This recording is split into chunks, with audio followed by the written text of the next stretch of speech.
Teman-teman, ketemu lagi dengan saya di channel Belajar Bersama Edward. Nah, kali ini saya akan cerita tentang alat ukur energi listrik, yaitu untuk mengukur kWh dan juga mengukur kVARH. Nah, pertanyaan pertama adalah, kenapa kita perlu ataupun harus memahami alat ukur ini? Kita harus memahami karena ini adalah sebagai titik transaksi. Ketika perusahaan tempat Anda bekerja, Anda membutuhkan listrik, dan itu adalah dari provider, baik itu PLN ataupun kawasan tertentu, bisa di kawasan industri ataupun mall, maka tentu akan menggunakan energi listrik, energi meter. Nah, energi meter ini akan mengukur kWh dan juga kVAR yang digunakan. Nah, jadi ini adalah dasar untuk menentukan tagihan yang akan ditagihkan ke tempat Anda bekerja. Jadi kita harus memahaminya. Nah, pada kesempatan ini saya akan cerita dua hal yang penting. Yang pertama adalah seperti apa wiringnya, dan yang kedua adalah bagaimana menentukan nilai daripada trafo arusnya ataupun current transformernya. Oke, yang pertama tentang wiringnya. Kalau kita lihat judulnya adalah wiring APP, alat pengukur dan pembatas, pengukuran tidak langsung. Kenapa disebut pengukuran tidak langsung? Karena pada faktanya sesuai dengan die kontrak, misalnya nih 197 kVA, maka tentu dengan daya segitu nilai arusnya besar, nilai arusnya adalah 300 ampere. Nah, nilai arus yang besar ini tentu akan membutuhkan penampang yang besar. Sementara alat ukur energi meter ini dia kecil, tentu nggak muat dong dimasukkan semua kabel ini ke dalam kWh meter. Nah, sehingga dia tidak langsung mengukur. Ini kabel yang dari supply ya, dari provider menuju ke pelanggan. Kabel ini tidak langsung masuk ke alat ukurnya, makanya disebut tidak langsung. Nah, dia membutuhkan alat bantu berupa trafo arus. Trafo arus ini akan memperkecil nilai arus yang mengalir pada kabel ini. Nah, jadi ketika pelanggan menggunakan beban listrik, maka akan muncul nilai arus. Nah, nilai arus yang mengukur yang lewat melalui kabel ini akan diperkecil oleh CT-nya. Nah, seberapa besar dia memperkecilnya tentu nanti adalah sesuai dengan rasionya, akan kita bahas nantinya. Nah, seperti itu. Jadi, itu alasannya mengapa disebut pengukuran tidak langsung. Nah, kemudian berikutnya adalah untuk sebelum kita memahami spesifik tentang detail dari wiring ini, tentu adalah apa saja parameter ataupun besaran apa saja yang diukur oleh alat ukur ini. Tentu untuk mengukur energi listrik, rumusnya adalah E ya. Energi listrik E sama dengan P dikali jam, waktu. Nah, satuannya adalah hour ya. Nah, kemudian E sama dengan akar 3 untuk sistem 3 fasa, tegangan line to line dikali arus dikali dengan cos P dikali dengan H-nya. Nah, jadi waktu ini ya tentu alatnya sudah mengukur sendiri ya parameter waktunya. Nah, jadi di sini ada dua besaran yang perlu diukur. Lebih tepatnya nanti ada 3. Ada tegangan, ada arus, dan juga cos P-nya. Nah, sehingga kita membutuhkan pengukuran tegangan. Nah, di sini di kabel ini kita sudah mengambil nilai tegangan di sini ya. Ini ada titiknya, artinya bahwa terhubung. Ini masuk tegangan, masuk ke terminal nomor 2 di pasang R. Kemudian arus. Nah, nilai arusnya yang ini tadi, nilai arus yang mengalir pada kabel ini akan dirasakan oleh CT dan diperkecil. Dan ini akan masuk ke terminal arusnya. Nah, seperti itu. Kemudian cos P-nya adalah alat ini akan mengukur nantinya kapan nilai tegangannya muncul, kemudian pada sudut berapa nilai arusnya muncul, sehingga perbedaan sudut itu akan diambil kosinus daripada perbedaan sudut antara tegangan dan arusnya. Nah, nanti akan ketemu nilai cos P-nya. Seperti itu.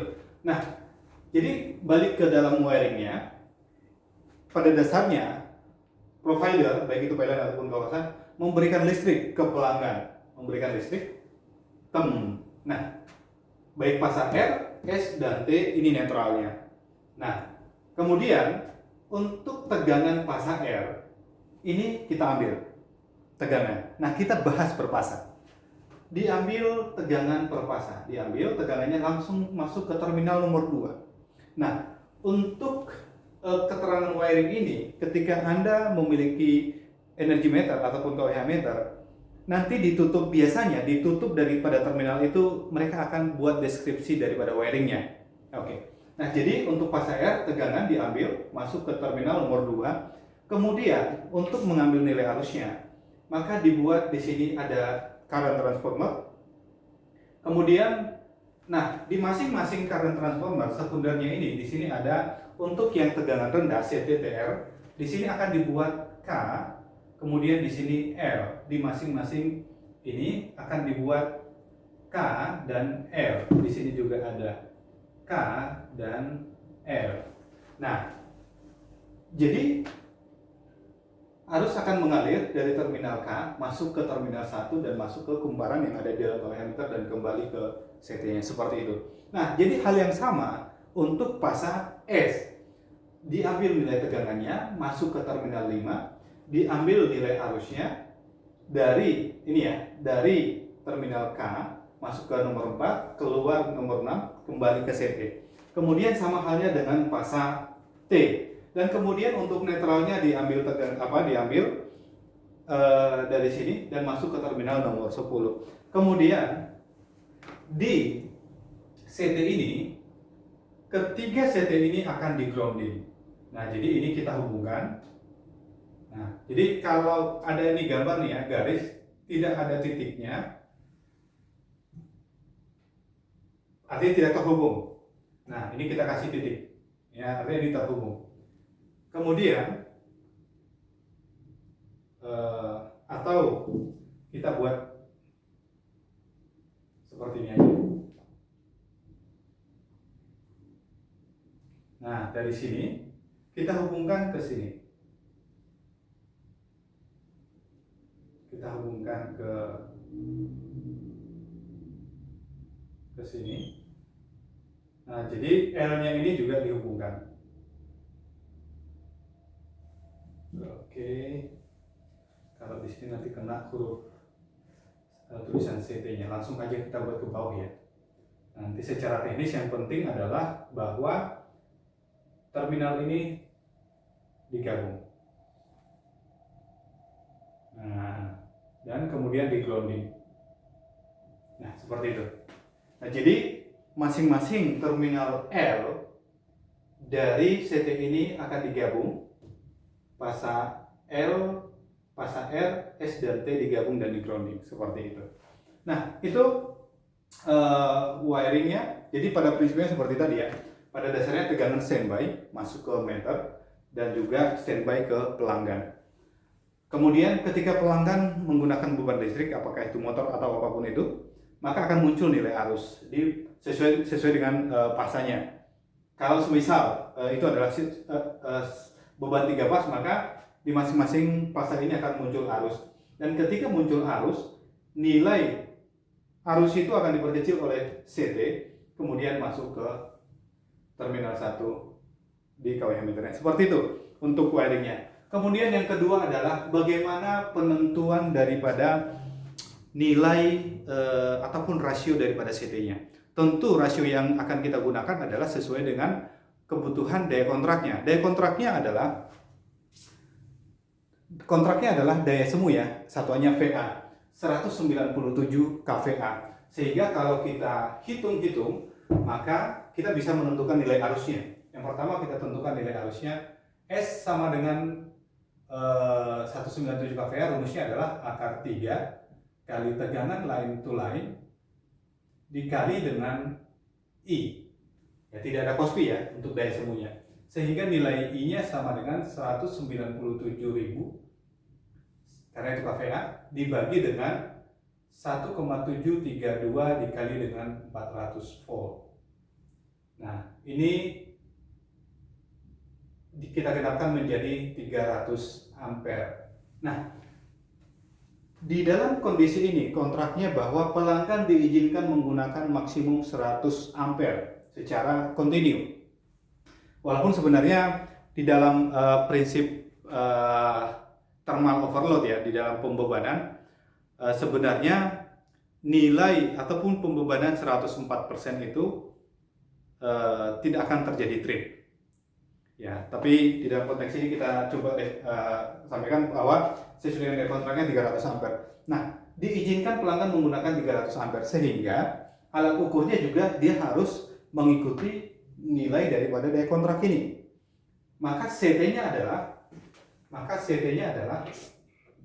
300/5. Seperti apa arti daripada rasio 300/5? Artinya adalah ketika pelanggan menggunakan beban listrik mengalir nih di kabel arus sebesar 300 ampere, maka nilai arus yang 300 ampere dipasang IRP ini akan diperkecil oleh CT ini sebesar apa? 300 dibagi 5, 60. Artinya bahwa nilai arusnya akan diperkecil 60 kali. Sehingga, saya ulang, ketika nilai arus di primernya adalah 300, maka nilai arus yang mengalir di sekundernya adalah 5 ampere. Kemudian, kalau case-nya adalah nilai arus yang mengalir di primernya, misalnya di pasar S adalah 240, maka nilai arus di sekundernya adalah dibagi 60. 240 dibagi 60 adalah 4 ampere, maka 4 ampere yang akan mengalir di sekundernya. Kemudian, kalau nilai arus yang mengalir di primernya adalah 120, maka nilai arus itu akan dibagi 60, maka 2 ampere. Nilai arus tadi akan diperkecil menjadi 2 ampere masuk ke pengukuran, seperti itu. Nah, jadi seperti itu cara menentukan nilai current transformernya. Kemudian alat ukur yang digunakan adalah pengukuran tidak langsung, nominalnya 3 dikali 5 ampere, maksimum 10 ampere, dan juga tegangannya adalah 230/400 volt dengan kelasnya adalah kelas akurasi pengukurannya kelas 1, ataupun Anda bisa menggunakan kelas yang lebih bagus lagi, misalnya nih kelas 0,5S. Nah, seperti itu wiring daripada pengukuran tidak langsung ini. Nah, jadi seperti itu ya teman-teman. Saya sudah cerita seperti apa wiringnya, kenapa kita harus memahaminya, kemudian juga berapa nilai daripada trafo arus ataupun rating trafo arus yang digunakan sesuai dengan daya kontraknya. Mudah-mudahan penjelasan ini cukup jelas dan bermanfaat untuk teman-teman semua yang menonton, dan ketika ini Anda merasa bahwa ini bermanfaat, ini baik, maka mohon bantuannya untuk like, kemudian di subscribe, dan share video ini ke teman-teman sehingga mereka juga bisa memahaminya.